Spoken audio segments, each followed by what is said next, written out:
Good afternoon, everyone. I'm very happy to welcome our today's speaker, Professor Ritabrata Munshi from ISI Kolkata. And before starting with his talk, I would like to request you all to keep your audio on mute. There will be a question answer session at the end of the talk. Nevertheless, if you want to ask any question, please use the chat box for it between the talk and wait for a signal from our coordinator, the Professor Shanta Leshram, before unmuting your audio between the talk. Yeah. Thank you. Welcome, Professor Munshi, and we can start. Okay, thank you for the introduction and thanks for the kind invitation. It's a pleasure to give a seminar or webinar in this series. So I'm going to talk about some very old classical number theory, and most part of my talk will be about that. So it's going to be like old 19th century mathematics mostly. So the main topic here is to understand the size of the Riemann zeta function. And it's one of the central problem in analytic number theory, and it's related to called exponential sums. And so we are not really interested in this particular problem by itself, but we are interested more in the tools that can be used to solve this problem. Okay, so once we have some good results in this direction, the tools will be more important than the results themselves. So with that, let me start. Let me go back like almost 300 years back. Everything started with work of Euler. So Euler in 1737, so he gave a different proof of infinitude of prime. So what he did is he started with this harmonic series. So he looked at 1 plus 1 by 2 to the power s plus 1 by 3 to the power s, it's 1 by 4 to the power s, etc. So you're taking the reciprocals of all the integers and raising them to the power s and adding them up. And Euler noticed that this thing is same as, this series is same as the product over all primes. So p is a prime over here, 1 minus 1 by p to the power s inverse. Okay. And this is called the Euler's identity because it became very important in the later development of mathematics, especially analytic number theory. And the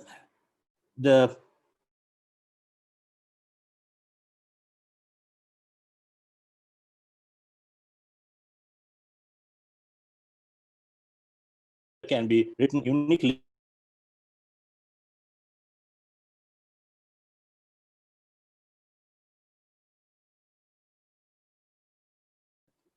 theorem of arithmetic. And then what Euler noticed, so he was just taking this s to be a real number greater than 1, then both of them are making sense because we know the series is converging as well as the product is converging.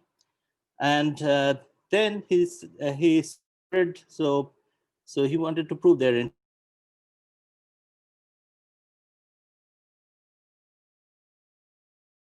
if you look at the right hand side of it, then this product will even make sense.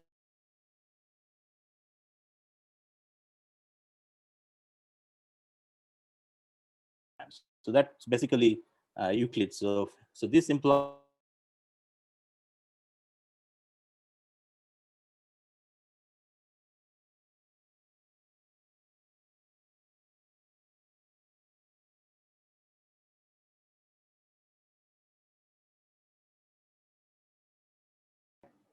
so now if you look at this part, this makes sense even for s equals to 1. This converges absolutely for s equals to 1.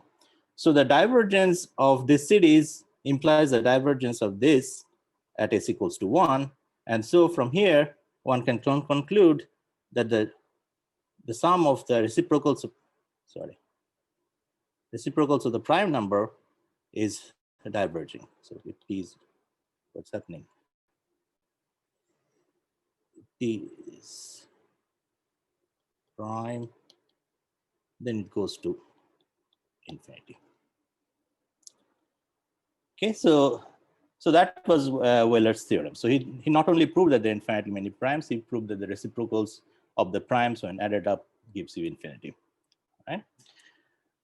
And then Gauss came up with a more precise conjecture about the prime numbers.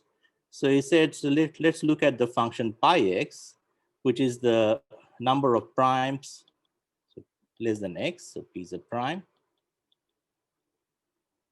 Okay, and he conjectured, so this was his conjecture back, conjectured in 1797, that this will be asymptotically x by log x. Okay, so that means, I don't know what this happens. So that means if I take pi x, multiply by log x, divide by x,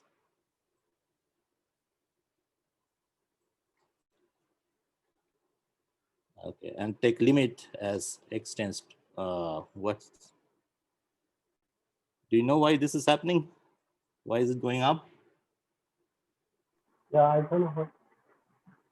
Yeah, I don't know what's going on. Yeah, x going to infinity, this is going to be 1. Okay, so that's called the, so that was conjectured by Gauss and proved later, about 100 years after it was conjectured, and it's called the prime number theorem, or PNT, right? Anyway, so when Riemann came in this field, so he was interested in proving this conjecture of Gauss, that this is the prime number theorem, and his roadmap. So he gave a roadmap of proving this.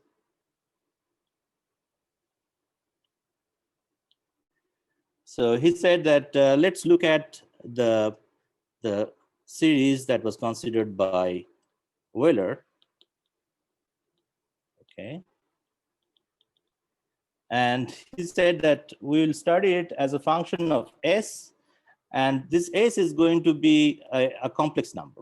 Okay, it's not necessarily going to be a real number greater than 1, it's going to be a complex number. So we study it as a function of one complex variable.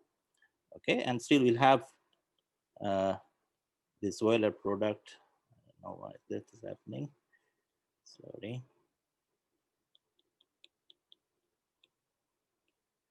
Okay, and this now makes sense. So I'm going to take S to be a complex number, which is sigma plus IT. And the sigma, if sigma is taken as larger than 1, then both the series and the product converge absolutely. Okay. And then Riemann proves, so in his memoir, so Riemann proved first that zeta S has analytic continuation to all of C, except a simple pole at S equals to 1. So if I take out 1 from C, zeta S will make sense. And he proved a functional equation. So zeta S will satisfy a functional equation, and that's quite simple to write. So you take zeta S, multiply by a gamma factor, gamma of S by 2 and pi to the power minus S by 2. Then the value of this function, this is called the completed zeta function, is same as its value at 1 minus S. So 1 minus S by 2, gamma of 1 minus S by 2, zeta of 1 minus S. Okay, so that's the functional equation of Riemann, right? So let me draw a picture for this. So this, okay. So this is my complex plane. This part is sigma, this is T. So S is going to be sigma plus IT. So this is the classical notation of Riemann, and we still follow it. Okay, and then I'm going to, so this is my origin. Now I'm going to draw a line through 1. So a priori, in this region where sigma is greater than 1, we have absolute convergence. Okay, and then there is a pole at S equals to 1. And if we remove the pole, the zeta S makes sense everywhere else. And there is a functional equation, and the functional equation says that zeta is in some way symmetric at the point half. So if you take S, then 1 minus S is its reflection at the point half. So this is S, this is 1 minus S, or this is S at 1 minus S. So the value of the zeta S at 1 minus S is related to the value of zeta at S. Okay. So that's so what Riemann could prove. And from that point, and using standard complex analysis, he came up with a formula. So that's called an explicit formula.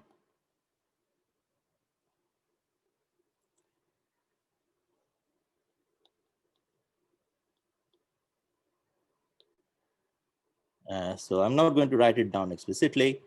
So it is a formula for pi x, and it is in terms of zeros of zeta s. Okay, right, and that is that the primes are related to the zeros of zeta is quite easy to see, because if you go back to this Euler product expression, okay, so if you take the log, so if you want to relate this function to the prime, you have to take the log. So the log of this function, that means the log of zeta s, is related to the prime numbers. And so you'll be interested in knowing where the log of zeta is blowing up. Okay, and that will happen, one, when zeta is itself is blowing up, for example, at s equals to 1, or when zeta is vanishing, because log of 0 is also infinity. Okay, so that's why the zeros of the zeta function will play a role in the distribution of prime numbers. Okay. Okay, so that's yeah. If you so this explicit formula comes out from that observation. Okay, and he then proved that it follows from the explicit formula that the prime number theorem that was conjectured by Gauss is same thing as saying that zeta of 1 plus it is not equal to 0. Okay. So one thing is quite easy to observe, because we have a Euler product representation of the zeta s, which is absolutely converging for sigma greater than 1. So there are no zeros of the zeta function in this region. Okay, so there are no zeros over here. Okay, and since we have a relation between the value of zeta at s and 1 minus s, from that we can find out where the zeros are in this part of the complex plane, and they lie precisely at the point -2, -4, etc. So these are the trivial zeros. So you have negative even numbers. Okay, and that corresponds precisely to the poles of the gamma factor, because we have such a relation, and the zeta is not vanishing over here. So the zeta is on this side will vanish if the corresponding gamma factor on the right hand side over here gives you gives a pole in the denominator. Or so we get the trivial zeros in this way, and there are no other zeros on this side. Okay, so then we are just left with this strip of length 1, and this is called the critical strip. And it becomes quite difficult to say what happens to the zeta function inside the critical strip. Okay, and all the mysteries lie inside the critical strip. And now the thing that Riemann showed is that the prime number theorem is actually equivalent to saying that the non-vanishing of the zeta function at the edge of the critical strip. We are not really going inside the critical strip, but we have to show that it's non-vanishing at the edge of the critical strip. Okay, and this was later proved by Adamad and Lindelof Poisson. Anyway, so but he also came up with a far-reaching hypothesis. It's called the Riemann hypothesis.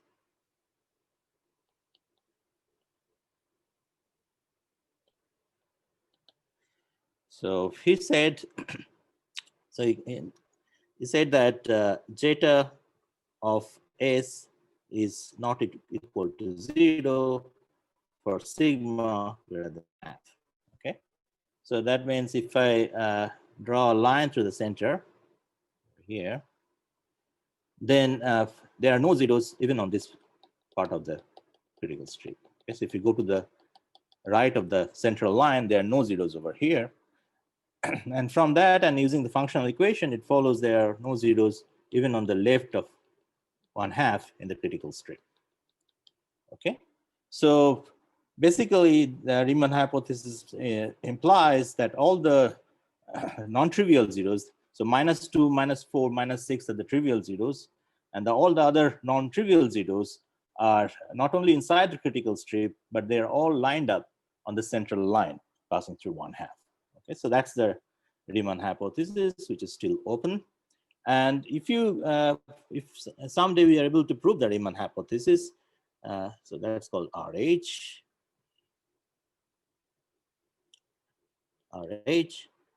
Then we'll have a very nice formula for pi x. It will give that pi x is the logarithmic integral dy log y plus an error term whose size is no more than square root of the of x. Okay.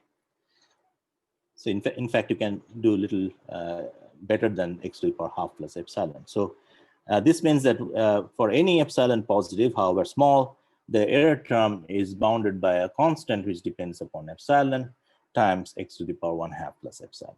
Okay, so for epsilon 0. Okay. All right. Yeah. So now,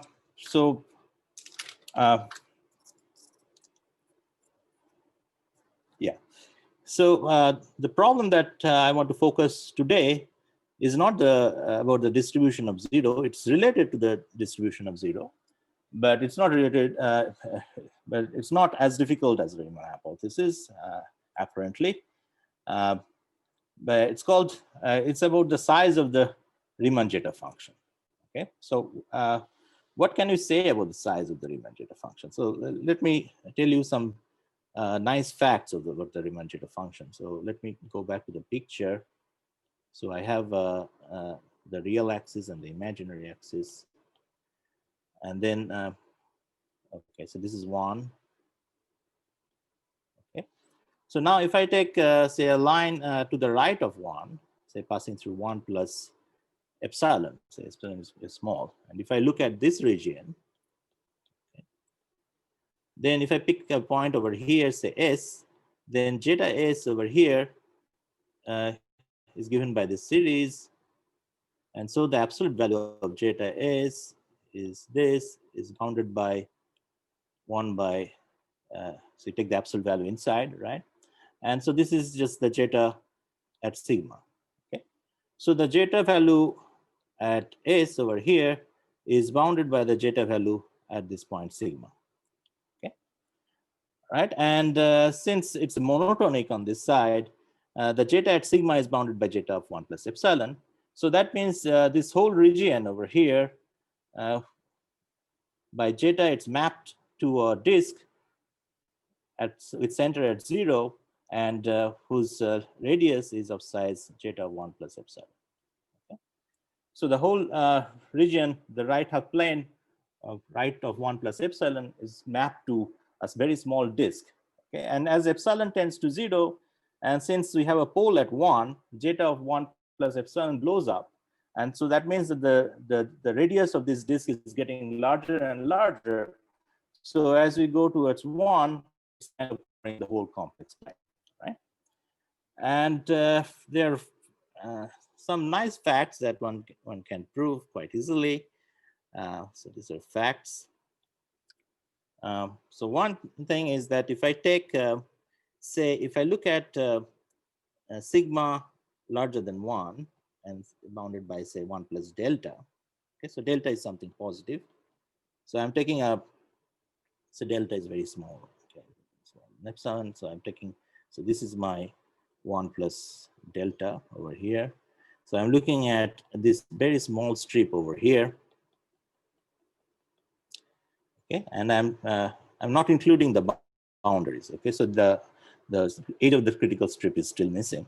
So if I look at the values of the zeta, so if I take this region and take a look at the values of zeta s for s in this region, then this takes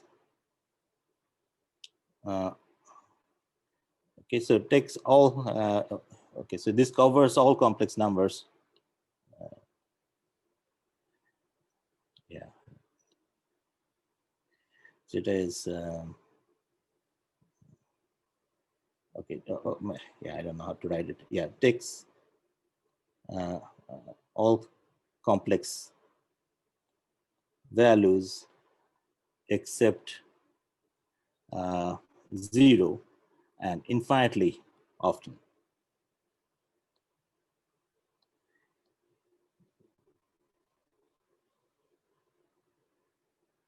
Okay, so it's taking all the complex values. Zeta s is taking all the complex values except 0. So because we know that it cannot vanish, and all the values are taken infinitely often. So that means, yeah, even if you go very high up in the strip and take the strip above this this horizontal line, even in that region, you'll have the same property that all the complex values except 0 will be taken and infinitely often.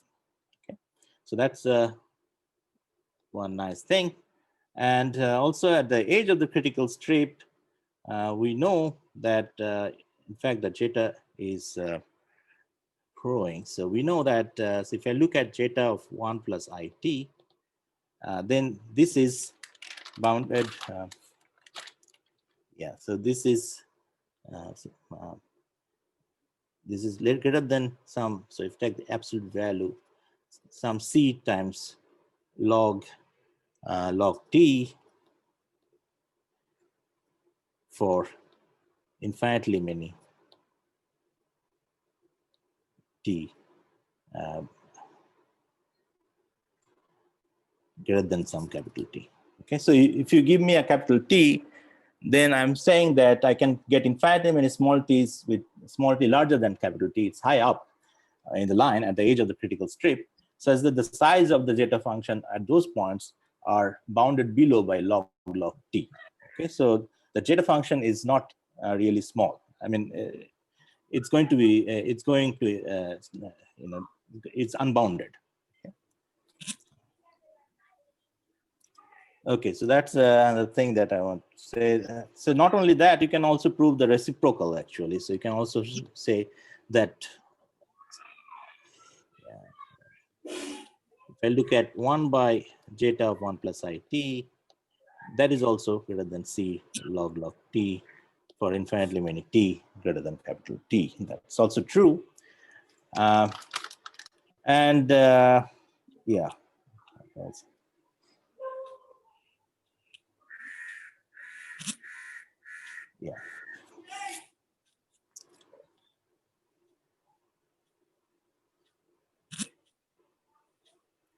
Yeah. Okay. So now let me. Yeah. So now let me talk about a consequence of the Riemann zeta function. Okay. Okay. So far we have known that if I look at some very small strips around at the edge of the critical strip, the zeta function is unbounded. So that's what we know. But we want to formulate something much more precise than that. Okay, so let's try to see what can we say from the Riemann zeta function, from the Riemann hypothesis. Okay. All right. So, okay. So one consequence of the Riemann hypothesis, yeah,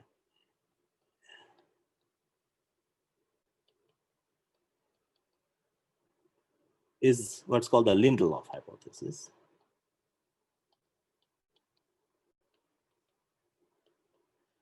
Okay, and what does Lindelof hypothesis says?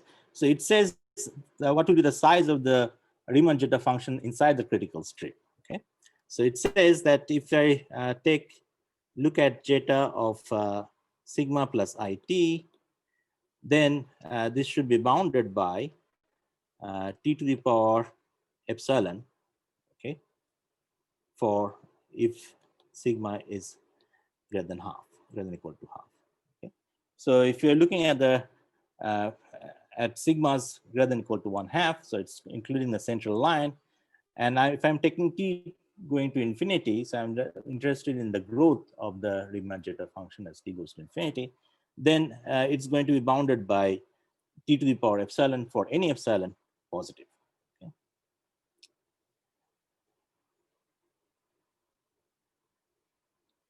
Okay, so this precisely means that if you give me an epsilon positive, say epsilon is say 1 by 10 to the power 10. Okay, so then I can get a constant. So there exists a constant C epsilon, a positive number, not depending on t, such that zeta of sigma plus it is bounded by, take the absolute value, is bounded by C epsilon times t to the power epsilon.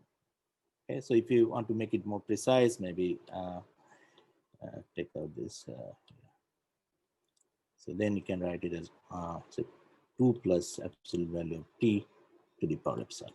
Okay, so this is what is meant over here. Okay. Okay. So in fact, the Riemann hypothesis keeps something much stronger than this.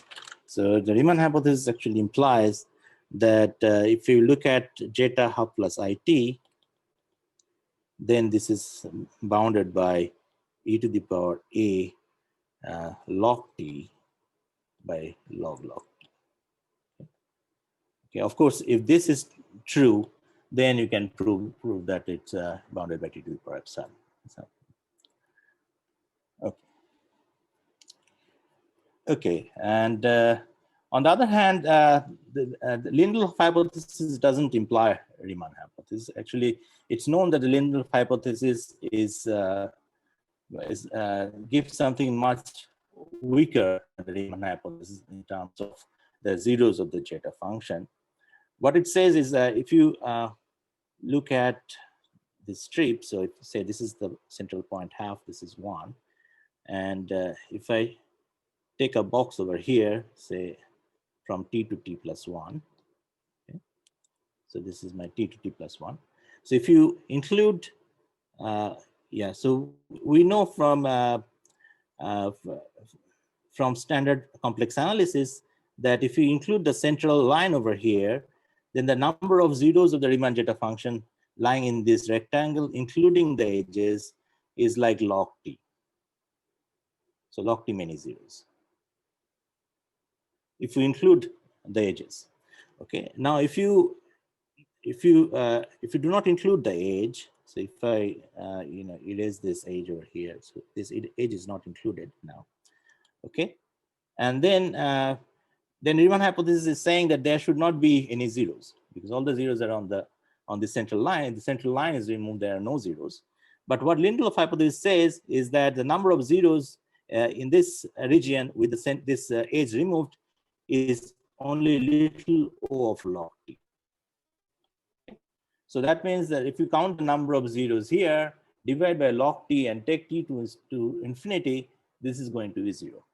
Okay? The limit is 0. So it's much weaker than the Riemann. The Riemann hypothesis says there are no zeros. And this is just saying it's little o of log t. We already know that it's bounded by log t. It's saying that if you divide by log t, it goes to 0. The bound goes to 0. Okay? So it's something something little stronger than what is trivially obtained from complex analysis, but and it's much weaker than the Riemann hypothesis. But it turns out that there is no way to prove the Lindelof hypothesis without assuming the Riemann hypothesis. Okay? So even there are no other conjecture which gives you the Lindelof hypothesis, bypassing the Riemann hypothesis. So some people are of the opinion that it's probably harder to prove the Lindelof hypothesis without Riemann hypothesis. Anyway, so suppose we want to prove something like this. So suppose we want to prove a bound for the zeta function inside the critical strip. So before that, yeah, so one thing is quite clear that because we have the convexity principle, it implies that if you want to study the size of the Riemann zeta function, it's enough to study the size of the Riemann zeta function on the critical line, right? So in fact, if I introduce a function, say mu sigma, so I take a sigma over here between half and 1, say this is sigma. Okay. Then mu sigma is the infimum of all xi such that zeta of sigma plus it is bounded by t to the power xi. Okay. So I'm looking at the possible upper bounds of the zeta function at the line passing through sigma. And I'm looking at the exponents. I'm taking the minimum possible exponent. I'm calling it mu sigma. So this is a function of sigma. And from the trivial bound, we already know that. So now I'm going to plot mu sigma against sigma. So this is my sigma, and this is mu sigma.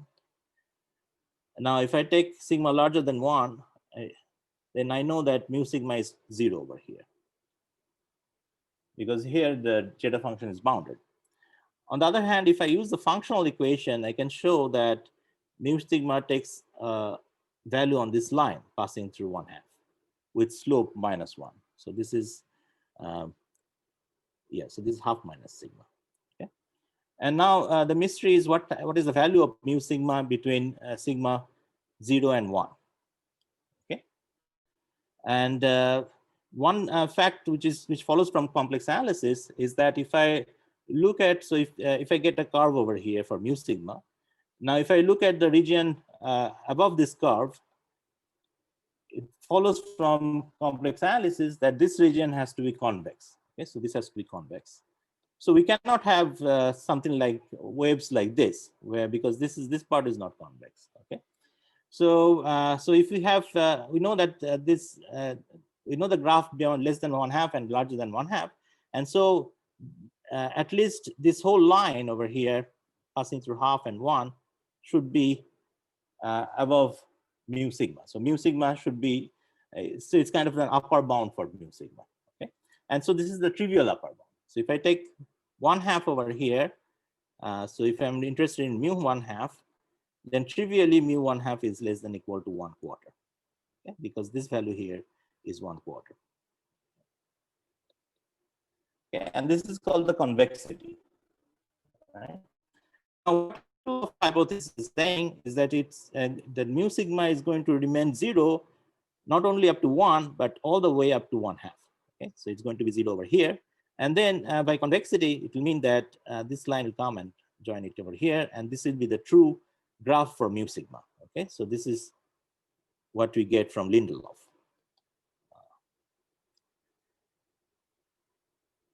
Yeah, sorry, I don't know why this is happening. Yeah.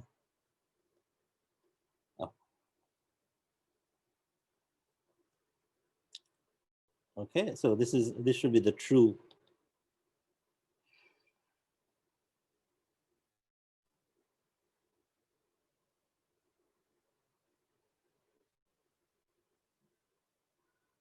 graph. I don't know what I'm touching.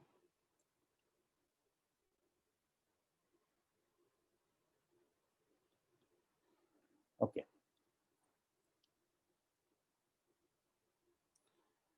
Okay, so now, yeah. So the problem here now is that we want to prove this curve, and we have this trivial curve, and the problem is try to get something which is better than the trivial graph. So something like, reduce your mu half from 1/4 somewhere near over here, and then you'll be left with this curve. Okay, so that's called subconvexity problem. So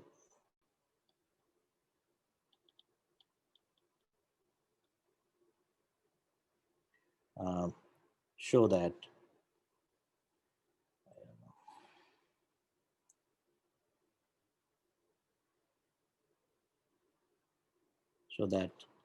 mu 1/2 is strictly less than 1/4.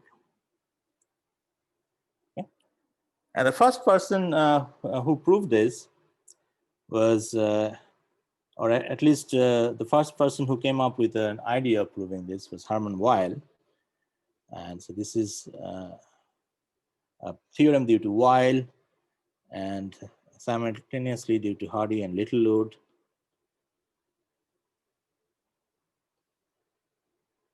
Okay, but neither Weil nor Hardy Littlewood wrote it down, and it was later written down by Landau.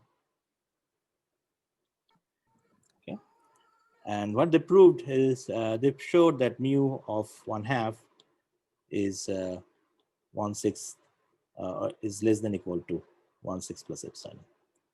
Okay, so or in other words, they proved that zeta half plus IT is bounded by t to the power 1/6 plus epsilon. Okay, okay, and 1/6 is of course smaller than 1/4, though it's quite far from 0. Okay, so now how does one prove something like this? So in analytic number theory, when we try to prove something like this, the first thing that comes to mind is what is an expression for zeta half plus IT. Okay, the series and the product that we wrote down for zeta is neither of them converge for half plus IT. So we have to come up with something, an alternative, right? So there is something called the approximate functional equation.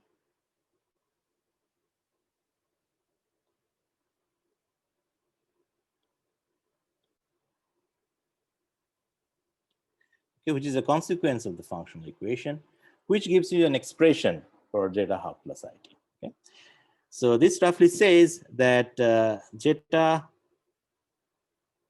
half plus IT is more or less given by the series which is not really converging. So in half plus IT, so if you take n from 1 to infinity, that will be the diverging series representing zeta half plus IT. But we don't really have to take all the numbers, so we'll be cutting it at square root of t by 2 pi. Okay, but then it's not really the exact value.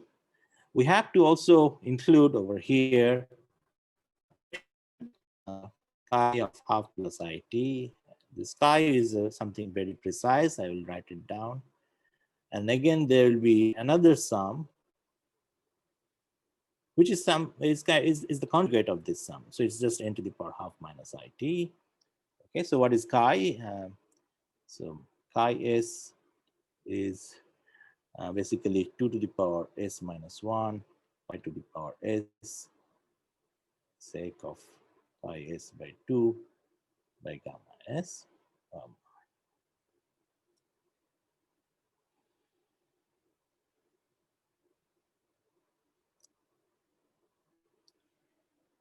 Gamma s. But still, it's not the exact value. There is still an error, but this error is quite small. It's a small error. So for all practical purpose, you can ignore that small error. Okay. So this is more or less an expression for zeta half plus IT. And there is not much to do about this chi s. This is in terms of some classical function whose behaviors are well known. So what really you need to understand these two sums over here and over here, and they're same more or less. One is a conjugate of the other. So we really have to understand sums like this. So how do we understand this?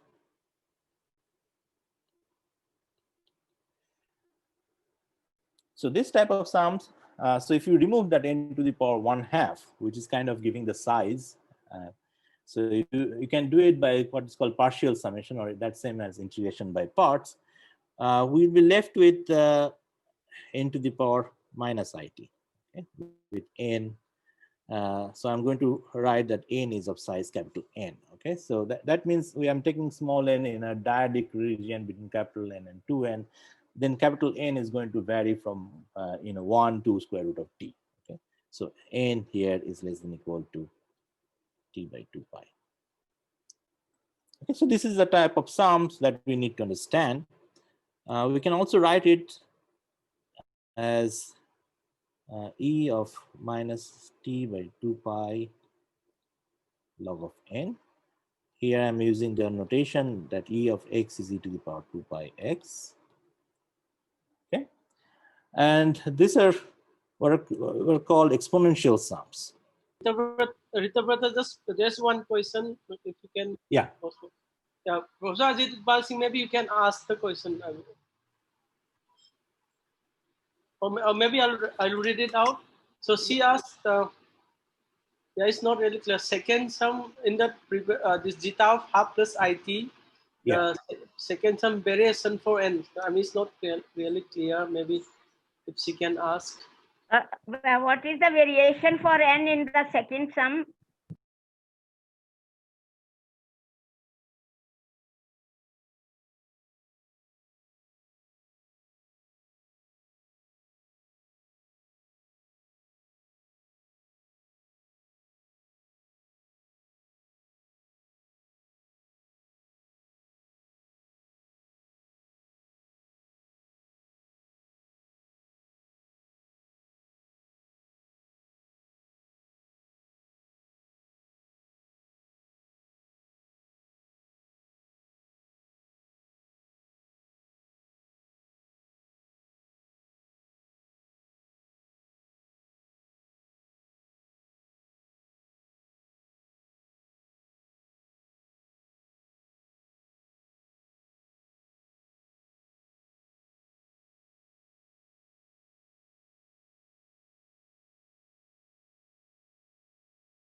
One can show that if you, so here I'm looking at between n and 2n.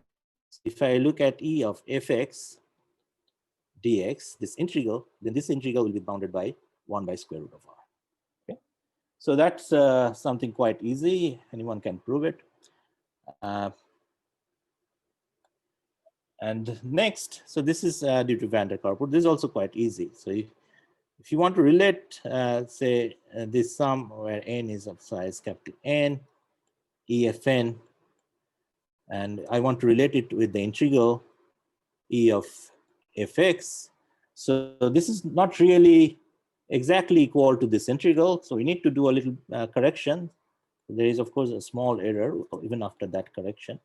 The correction is that I have to subtract out from here some integer times x, where this integer will be between some beta plus half and alpha minus half, and where what is beta and alpha? And beta and alpha are the, so if I take f to be increasing, yeah, no, I shouldn't say that. So maybe yeah, alpha here is like the derivative of f, say at n, and beta is the derivative of f at 2n. Okay, so here n, like capital N really means that the sum is between n and 2n. So I'm looking at the two endpoints, and this alpha and beta are given by the derivatives at the two endpoints. Okay, if the derivatives are far apart, then I have to take a lot of news in it, and those will be the corrections that I need to put. But if they're quite near each other, maybe we'll be just left with nu equals to 0, and then the sum is exactly equal to the integral up to a small error term. Okay. All right, and then so now I can apply this to this integral. I can apply my second derivative test. So this is called the second derivative bound, and then from now we can obtain a second derivative bound for the exponential sum. Okay, so that's one way. So we can show from here that this sum is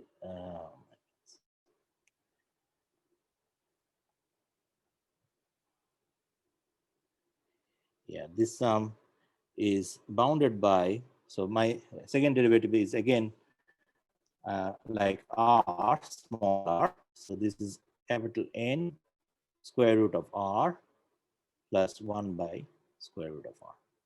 Okay, so that's going to be my bound for. Yeah. So if r is less than 1, then capital N root r is smaller than capital N. So that then it will give you something non-trivial.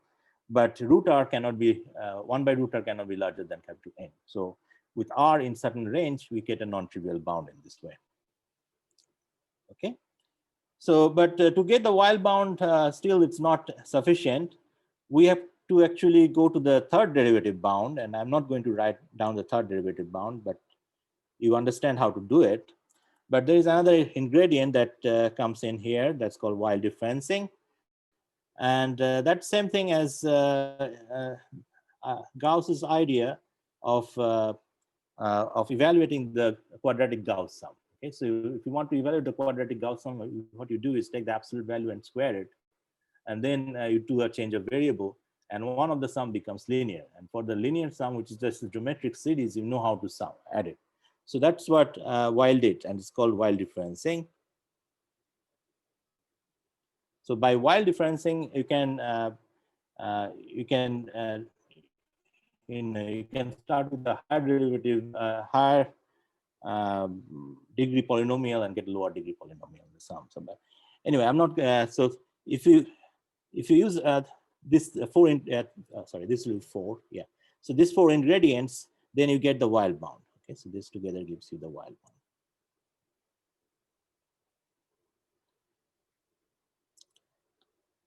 Okay. So that's a classical way of getting the while bound. And now, recall that 1/4 was the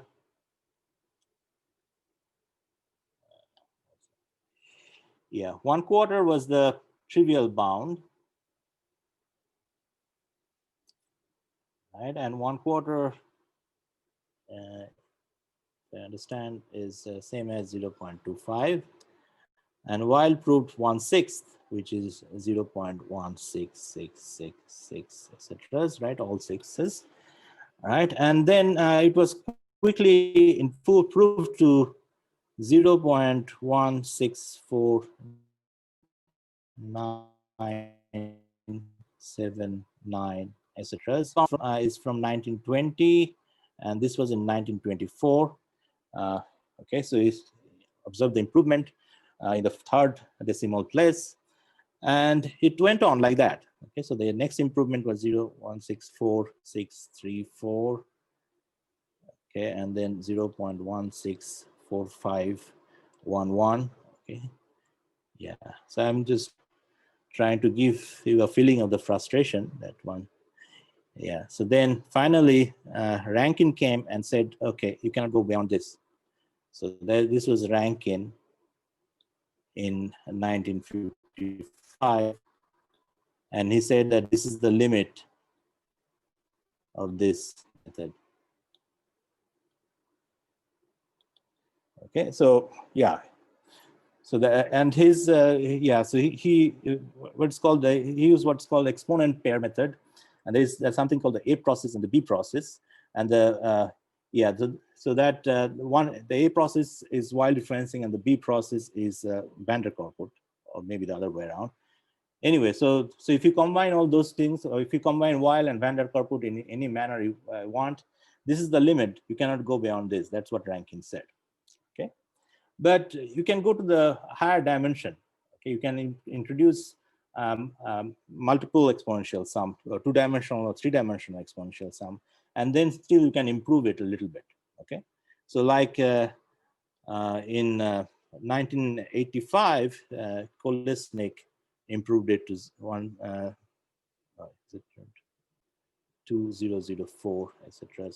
So this is 1985, Kolesnik. Okay, and then at the same time it was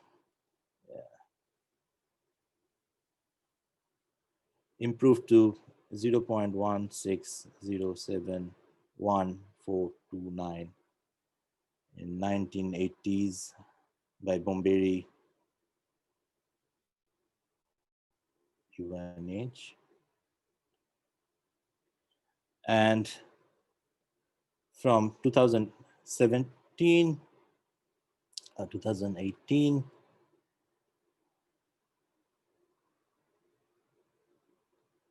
due to Bourgain,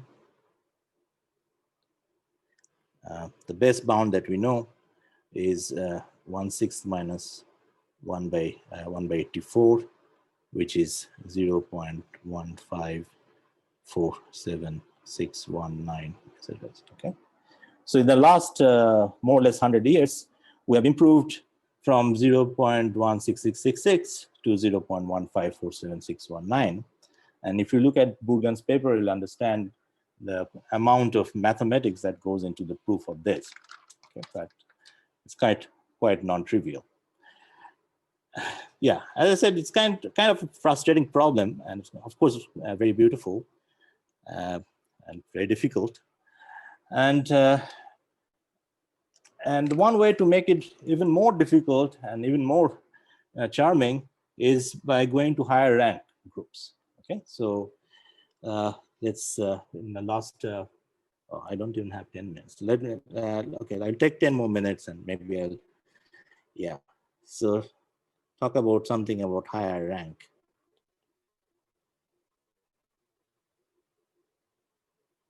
Yeah, higher rank groups. Yeah, so so in this case, so the first case is where you take a form. So F is going to be a holomorphic or a mass waveform. I'm not going to define them now. Okay. So and then there is an associated L function, LSF. And if you take, for example, there is a special type of mass waveform which are called Eisenstein series.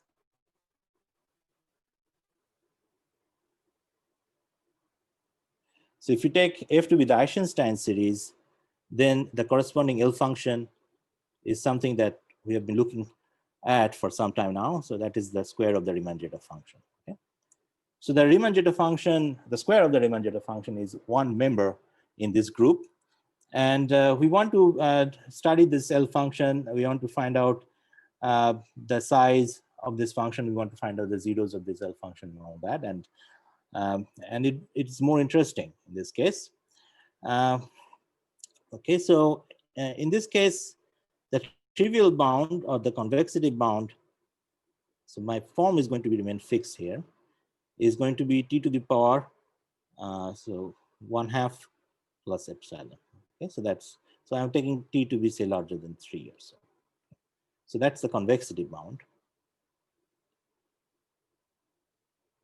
Okay, so so if you take say zeta, this corresponds to zeta square bounded by t to the power 1/2, or zeta bounded by t to the power 1/4, which was the convexity bound in the previous example. Okay, and then in 1980s, Anton Good proved that zeta half L half plus IT if is bounded by t to the power 1/3 plus epsilon. Okay, and that corresponds to, since it's bound for zeta squared, so the bound for zeta will be 1/6. So this corresponds to the while bound.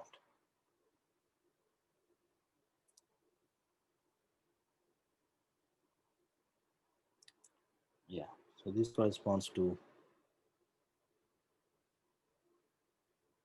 while bound. And so though the while bound for the Riemann zeta function has been improved several times, this still remains the best possible. Okay, so this is still the record. I've tried to go past it, go beyond this 1/3 for several years now, and I'm completely stuck at some point or the other. Looks like, you know, the while bound is there is some structural there's some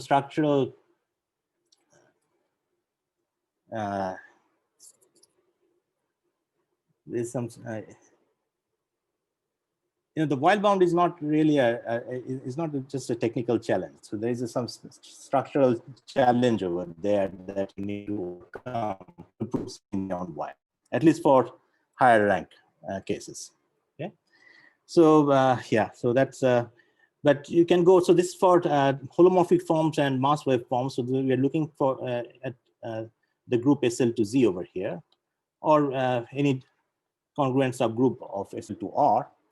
And the next is, so here n equals to 2. This is a rank 2 case. You can go beyond 2. You can go to n equals to 3. And here the form becomes much more esoteric. So here F is going to be a mass form for SL3Z. Okay. And then here, if you look at L half plus IT, F, then the convexity is T to the power 3/4 plus epsilon. Okay, and it remained so for a long time. And in 2015, I proved that one can go beyond this. So I think I proved something 3/4 minus 1/16 plus epsilon. Okay, so that's the still yeah. It's not as good as the while bound, but it's subconvex anyway. Okay, so not as good.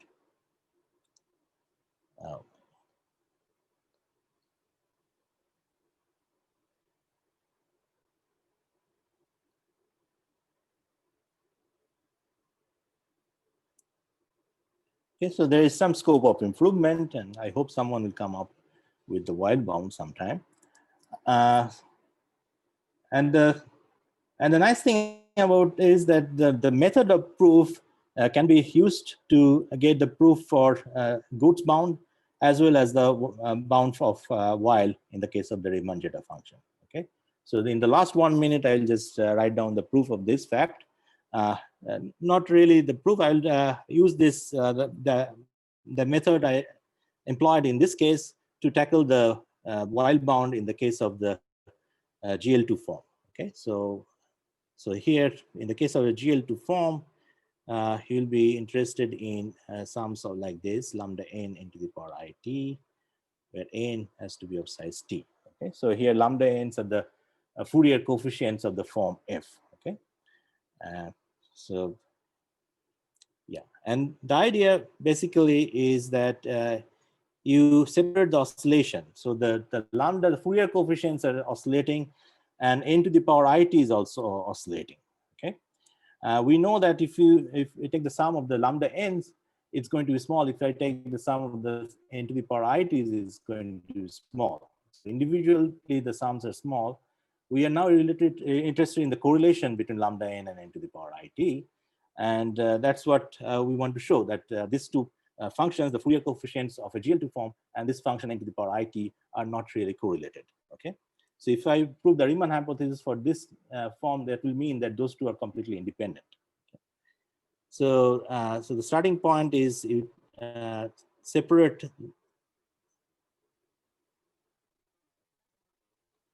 the oscillation, and then you introduce delta. This delta just means that when n equals to m, then it is 1. When n is not equal to m, then it is 0. Okay. All right. And then you use an Fourier expansion for this. Okay. And that's what people call the circle method. Okay, or the delta method. So you use a Fourier expansion of that. And then that brings you to sums of this type. Okay, so you'll have a lambda n of En by Q, n to the power IV, m to the power I, e minus v of minus am by Q. Okay. Okay, so then here will be a sum over A, there will be a sum over Q, there will be an integration over V. Okay, so that's everything comes out from this Fourier expansion of the circle method. Right? So basically here, your the job was to compute the inner product between two vectors. Okay, so V is the vector of the Fourier coefficients lambda n, and W is the vector of this n to the power it. And now here, when you do circle method, it basically means that you choose a basis of space, and then you are computing the inner product of those two using the basis. So here I have the inner product of the vector V with the basis element B, and here I have the inner product of the vector W with the basis element B, and here I have the sum of the basis B. Okay, so that's the main idea, and then there are something called the summation formula. So in the case of this lambda n, it's called the Voronoi summation formula. That gives you a way to compute the inner product of these two vectors. Okay, and then for this part, there is what's called the Poisson summation formula, and that gives you a way to compute the inner product of this part. Okay.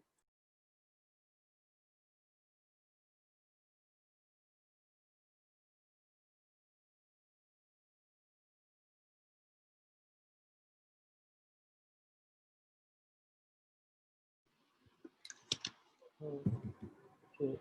Ritabrata, are you? Are you Yeah. Okay, I think there's some issues. Yeah. I think the connection is.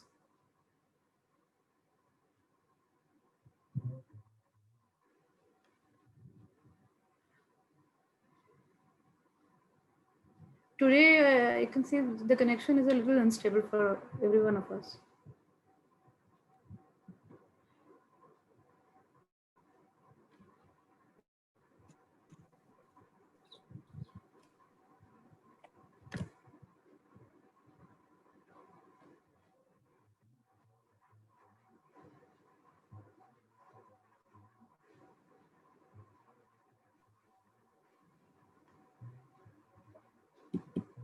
Hello. Yes, we can hear. Oh. Okay. Yeah. Anyway, so as I was saying, okay. Okay, just.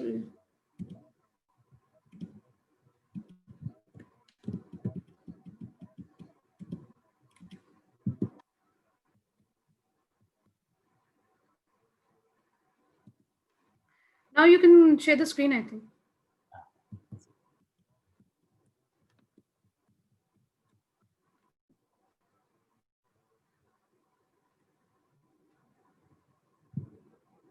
Yeah. Yeah. Okay. Yeah. So I will be using the summation formula for the the Voronoi summation formula for the GL2 part and the Poisson summation formula for the GL1 part, and that will reduce the problem. Okay, we still have after that we have to still execute the sum over the basis, and for that it's not. So I don't really have time, so I'm not going to details. So then it is followed by a Cauchy and another application of Poisson summation formula, and you get the while bound for GL2 as well for GL1 in one go, and you get a subconvex bound for GL3 using the same idea. Okay, so if you look at Good's proof of the while bound, he actually uses the whole spectral theory of Laplacian on the upper half plane. Okay, and this proof is much more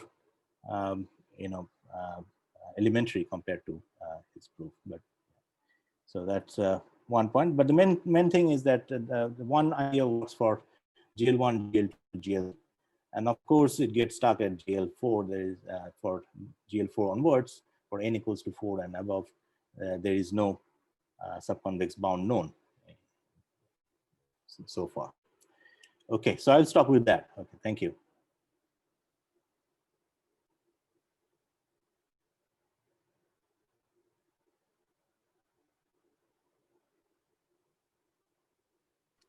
Yeah. So, any questions from others? Okay, sir, I have a question.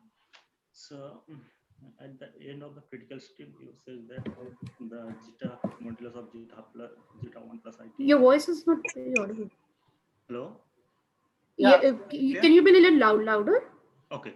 So, at the edge of the critical step, you said that the zeta function is bigger than some constant log t for infinitely many t bigger than t.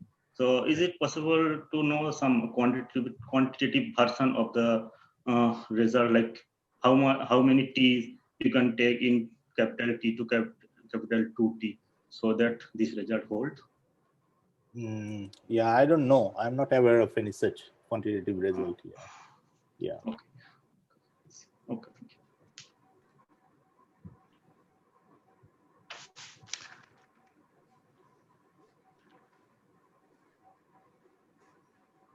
So, Ritabrata, yeah, I have a question. So, are there similar bounds for this zeta functions over number fields, or? In the while bound? Yeah. Let's see. You can prove subconvex bound, and let's see. Let me. Do we know the while bound for the number fields?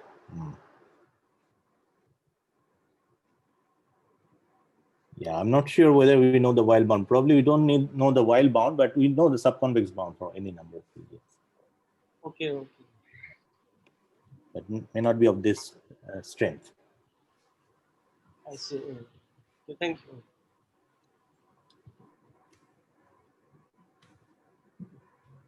Any other question?